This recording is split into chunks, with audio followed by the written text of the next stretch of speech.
Bonjour à tous les amis, supporters, supportrices parisiens, amoureux du football, supporters d'autres clubs, bienvenue à vous. Donc les amis, cette vidéo spéciale, tour de presse, je voulais revenir sur la déclaration de Neymar, non pas sur les supporters histoire d'amour avec une gonzesse et tout, parce que bon, il prend un peu les gens pour des cons, et puis on voit que bon, il a toujours un peu d'humour avec les supporters, ça touche pas tant que ça, de se faire siffler et tout. Non, c'est surtout ce qu'il a dit, là, je donnerai ma vie sur le terrain pour le PSG, et aussi les propos hier dans le CFC de Thiago Motta qui a dit qu'il rêverait donc d'entraîner le Paris Saint-Germain. Voilà, donc je vais revenir sur ça. Premièrement, les amis, les fils de Tuche. Alors pourquoi je dis ça? Parce qu'en fait, il y a une nouvelle secte qui s'en prend à moi. Donc les mecs qui sont abonnés à ma chaîne, ils me font des demandes d'amitié sur Snap, sur Facebook, ils me suivent sur Twitter, ils me suivent sur Instagram. Mais quand je fais une publication ou que je fais une vidéo sur Tuchel, les mecs m'insultent, me disent ferme ta gueule, arrête de le critiquer, sale con, patati patata, t'as qu'à prendre une équipe, on verra ce que tu fais, sale clochard. Enfin voilà ce que j'entends. Les mecs viennent jusqu'à encore hier, il y en a encore un ou deux sur Snap qui viennent me casser les pieds, à m'insulter. Parce que j'ai mis une story où je parlais de Tuchel, vous savez, où j'ai l'image de Thiago Silva. J'ai screené l'image de Thiago Silva où il a dit il faudra gérer nos émotions pour le match au Galatasaray. Et j'ai mis voilà, quand tu as un coach qui ne fait pas pousser de couilles à ses joueurs, qui ne les met pas en confiance. Voilà. Et il y a un mec tout de suite, il m'a dit ferme ta gueule, tu saoules à te critiquer Tuchel et tout. Donc en fait, ces gens-là, je les appelle les fils de Tuche. Parce que j'ai l'impression que j'ai le sentiment qu'en fait, on croirait que c'est leur père, Tuchel. On croirait qu'en fait, quand je critique Tuchel, c'est comme si je critiquais leur mère ou leur père, que le gars est de leur famille, et puis que ça va se répercuter sur leur vie à eux. Tu vois ce que je veux dire ou pas? Hey, les gars, je critique Tuchel. Mais les amis, Tuchel, il vous connaît pas, il en a rien à carrer, il sait même pas que vous existez. Vous êtes en train de m'insulter pour un mec qui en a rien à foutre de vous, qui sait même pas que vous existez, qui ne sait même pas qui vous êtes. Un mec qui fait de son métier sa passion, qui touche beaucoup de centaines de milliers d'euros par mois, qui a un gros salaire, qui va toucher une indemnité exceptionnelle si le PSG le vire, qui ne sera pas éternellement au club, il va partir comme tout le monde, il est de passage. Et vous êtes là à m'insulter parce que je critique ce mec. D'accord? Je critique le coach, je critique Tuchel. Donc j'ai envie de vous dire, déjà premièrement, ne, ne venez pas sur mes vidéos, d'accord? Ne vous abonnez pas, ne venez pas, dégagez. Vous allez sur ce débat abonnés et cassez-vous. Je préfère avoir moins d'abonnés, mais avec des gens avec qui sérieux, avec qui je peux échanger, qui connaissent, qui aiment mon délire, qui aiment mes vidéos. Encore une fois, vous pouvez être d'avis que Tuchel est encore l'homme de la situation. Vous pouvez être en divergence avec moi, comme beaucoup viennent me voir en privé, me disent écoute, Parisien 88, je suis pas tout à fait d'accord avec toi sur Tuchel parce que ceci, cela. Voilà, ils ont des arguments, ils viennent parler avec respect, d'accord, et voilà. Encore une fois, je ne vous demande pas de croire, enfin de me suivre à tout prix dans mon avis. Je vous demande juste de respecter, tout simplement. Les mecs qui viennent, ils m'insultent parce que je parle de Tuchel. Après, mais les gars, mais désabonnez-vous, arrêtez de me suivre sur les réseaux sociaux. Je vous ai pas forcé à me suivre, je vous ai pas forcé à regarder mes vidéos. Les mecs qui sont là à dire tu nous gonfles, à critiquer Tuchel, t'es qu'un con, machin. Mais les mecs, c'est les premiers à se jeter sur mes vidéos, c'est les premiers à commenter dès que la vidéo elle sort. Donc arrêtez, arrêtez, cassez-vous ou fermez-la, ou quand ça parle de Tuchel, ou quand c'est une vidéo sur Tuchel, ne regardez pas, tout simplement. Voilà, c'est ma chaîne, je fais ce que je veux, je ne vous dois rien, c'est ma chaîne, je fais ce que je veux. Les mecs, c'est un truc de ouf, t'as l'impression que je critique Tuchel, ils le défendent comme si c'était le mec à leur mère, comme si c'était leur père, les fils de Tuche, c'est pour ça que je les appelle les fils de Tuche. Alors soit ils sont persuadés que le mec c'est leur père, soit ils sont persuadés que soit ils sont amoureux de lui, voilà, ils ont un poster du Tuche dans leur chiotte. Quand ils vont poser leur pêche tous les matins, ils se poupougnent devant la photo, devant le poster de Tuchel. C'est un truc de fou, les gars. C'est un truc de fou. Les mecs, ils vont jusqu'à t'insulter parce que tu critiques Tuchel. Alors que Tuchel, il ne sait même pas que vous existez. Et vous inquiétez pas. Il y a même un mec qui était jusqu'à me dire c'est un père de famille, t'as pas honte. Mais les gars. Mais vous croyez déjà que Tuchel il regarde mes vidéos et Tuchel il s'en fout des critiques sur lui. Je vous l'ai dit, le mec il est loin d'être malheureux. Il regarde même pas mes vidéos. Vous allez quand même pas me faire croire que le mec il va voir ma gueule en train de le critiquer. Vous croyez qu'il va déprimer, va pas dormir de la nuit. Mais vous êtes complètement malade. Vous êtes complètement barjot. Vous avez une case en moins, les gars. Donc vous me ferez le plaisir, ces gens-là, de vous désabonner de ma chaîne et de vous casser. Parce que de toute façon, je vous bloque. J'ai plus le temps, moi. Je vous bloque. Enfin bref, on se retrouve donc pour le deuxième sujet de la vidéo. Donc Neymar qui dit qu'il donnera sa vie pour le Paris Saint-Germain. Voilà les amis, donc le deuxième sujet de la vidéo. Donc Neymar qui a dit je donnerai ma vie sur le terrain pour le Paris Saint-Germain. Donc moi, je lui réponds, mon ardoise lui répond, Neymar, joli flûtiste.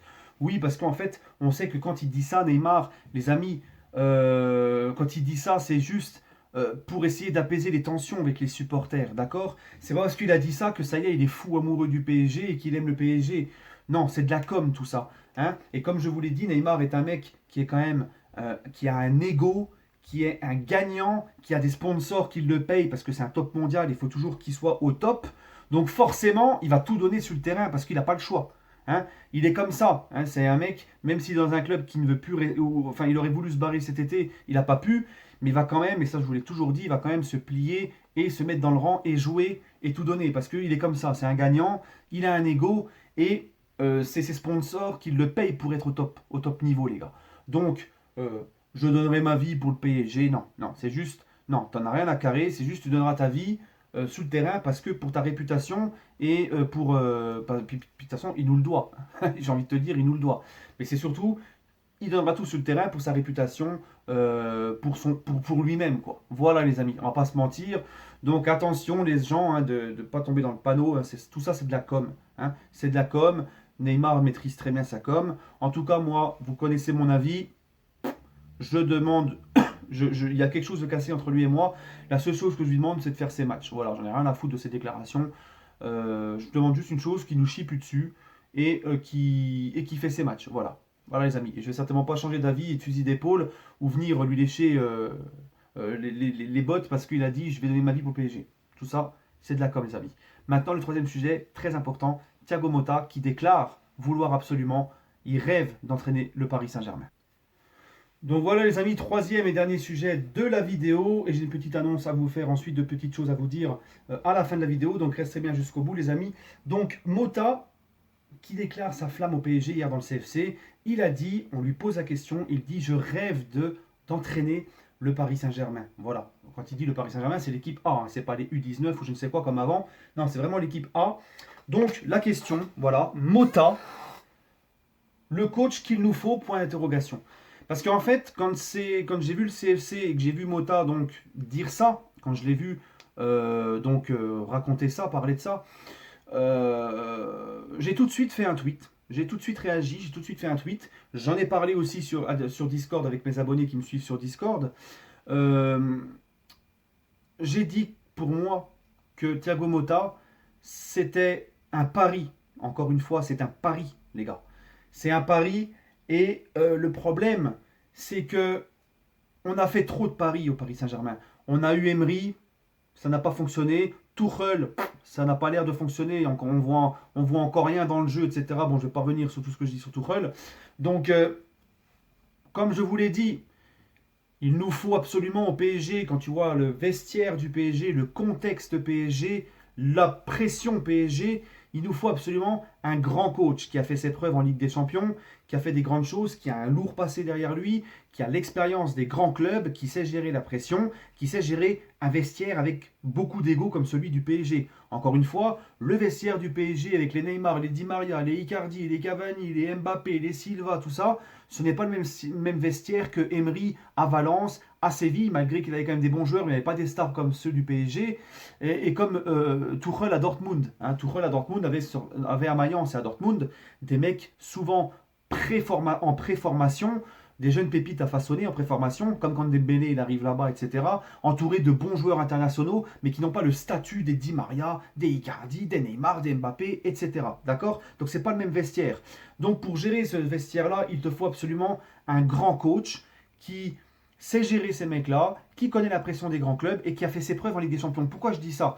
Parce que quand un mec, par exemple, comme Mourinho et Allegri, Mourinho qui a remporté la Ligue des Champions, Mourinho qui a fait je ne sais pas combien de fois de demi-finale de Ligue des Champions, Allegri qui a fait 2 finales de Ligue des Champions avec la Juve, ces mecs-là, en fait, ils ont tellement un gros passé que quand ils vont mettre le pied dans le vestiaire, ils vont avoir naturellement l'intention du groupe, le respect du groupe. D'accord? C'est pour ça que je me tue à vous dire que pour le Paris Saint-Germain, avec nos ambitions, le vestiaire qu'on a, etc., il te faut un gros coach. Parce que des gens disent, c'est pas de la faute à Tuchel s'il ne se fait pas respecter.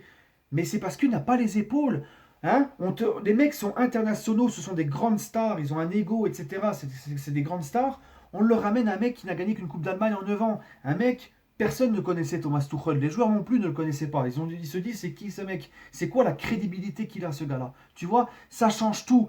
Et c'est pas encore une fois m'acharner contre Tuchel ou parce que j'ai décidé de me lever un beau matin et de m'en prendre à lui pour faire un délit de sale gueule. Non, c'est juste pour moi, il n'a pas les épaules. Et les amis, c'est important. Il nous faut tous les grands clubs qui ont des grandes ambitions prennent un gros coach. C'est comme ça. Hein. On va me sortir, ouais, mais Klopp à Liverpool, machin. Un club, quand il arrive à Liverpool, c'est une finale de Ligue des Champions avec Dortmund, c'est un titre de Bundesliga avec Dortmund, c'est une Coupe d'Allemagne avec Dortmund. Ça n'a rien à voir. Hein. Ça n'a strictement rien à voir avec Tuchel, les gars. D'accord? Donc, on a fait le pari Emery, ça n'a pas fonctionné. On a fait le pari Tuchel, ça n'a pas l'air de fonctionner. On a fait aussi le pari Laurent Blanc. Laurent Blanc, c'est quand même un pari. Jamais dépasser les quarts de finale de Ligue des Champions. C'était pas un top coach non plus, Laurent Blanc. On a vu ses limites aussi, malgré qu'avec lui, au moins, on avait une identité de jeu. Donc, en fait, nous sommes le Paris Saint-Germain, d'accord? Mais Paris, P-A-R-I-S, pas Paris, P-A-R-I, d'accord? Donc, encore une fois, Mota, le coach qu'il nous faut, point d'interrogation, ben moi je dis non. Voilà, tout simplement les amis, un grand nom. Pourquoi? J'aime beaucoup Thiago Motta, mais Mota, les gars, ça serait encore un pari, une fois de plus. Ça ne sera pas un grand joueur, un grand coach qui a fait ses preuves en Ligue des Champions. Il n'a jamais entraîné une équipe A. C'est pas ça qu'il nous faut, les gars. Hein, même en intérim ou quoi que ce soit. Ce n'est pas ça qu'il nous faut, les amis. Thiago Motta, d'accord? Parce que Mota, on peut le comparer à Zidane, d'accord? Zidane et Mota, c'est à peu près comparable dans le sens où quand Zidane il arrive sur le banc du Real, l'équipe A du Real, c'est comme Thiago Motta, c'est un mec qui connaît le club où il est. Hein. Zidane connaît le club du Real Madrid, son fonctionnement, la pression qui va avec, les mecs qui sont au club, les Florentino Pérez et certains joueurs, Zidane les connaît très très bien. Et c'est un peu le cas de Thiago Motta aussi. Il a fait partie du projet du PSG, il connaît Nasser, il connaît Leonardo, il connaît beaucoup de joueurs du Paris Saint-Germain, il connaît le club, il connaît la pression de ce club, il connaît l'environnement de ce club. C'est comme Zidane avec le Real en fait. Mais il y a un truc qui change les amis, il y a une différence énorme. C'est que Zidane il a posé son fessard pendant 2 ans à côté d'un grand coach comme Ancelotti. Il me semble que c'était Ancelotti, hein, si je ne me trompe pas. C'était Ancelotti, c'était l'adjoint d'Ancelotti, Zidane au Real. Il a posé son fessard 2 ans à côté de lui. Et donc il a fait 2 ans d'apprentissage aux côtés d'un grand monsieur. D'accord? Thiago Motta, les amis, n'a jamais été adjoint d'un grand coach. Il a commencé par les jeunes et c'est basta, c'est tout. Donc c'est là la différence. Donc tu peux en fait même pas faire la comparaison entre Zizou et Motta. D'accord? Donc ça resterait un pari risqué. Par contre, ce qui serait intéressant, donc ça, je l'ai dit également dans mon tweet sur Twitter hier soir et sur Discord avec mes abonnés, je l'ai dit, donc j'ai dit, première partie du tweet, j'avais dit non, Mota au PSG, ça serait qu'à Paris. Par contre, là où j'ai dit aussi hier soir, très important, Mota en tant qu'adjoint d'un grand coach sur le banc du PSG, là par contre c'est une très bonne idée pour moi. Voilà, mais numéro 1, pour le moment, pour l'instant, non. Encore une fois, ça serait encore un pari. Voilà. Et on n'a plus le temps pour les paris. On a assez fait de paris au PSG. Hein. On a fait des paris avec des joueurs qui n'ont pas fonctionné. On a fait le pari avec des coachs, ça n'a pas fonctionné. Voilà. Et la logique des choses, c'est que quand tu te sépares de Laurent Blanc qui avait atteint ses limites en Ligue des Champions, prends un mec qui a fait ses preuves en Ligue des Champions. L'erreur, elle est là. Tu prends Emery, 3 Ligues Europa, c'est très mignon, c'est très gentil, mais n'a jamais dépassé le 8e de finale de Ligue des Champions. Tu te sépares d'Emery parce qu'il n'a pas les épaules. Tu prends un mec qui a encore un moins gros palmarès que Emery. Donc là, il est là le problème. C'est là que beaucoup de gens ne comprennent pas. D'accord? Mais encore une fois, comme j'ai dit dans ma vidéo d'hier, c'est parce que tout simplement, on nous a trop bien vendu Tuchel. Voilà le problème, les amis. Mais quand vous regardez un peu les choses, comme moi je les vois, eh ben on se rend compte que voilà. Sur ce, les amis, prenez soin de vous. Voilà, oui, non.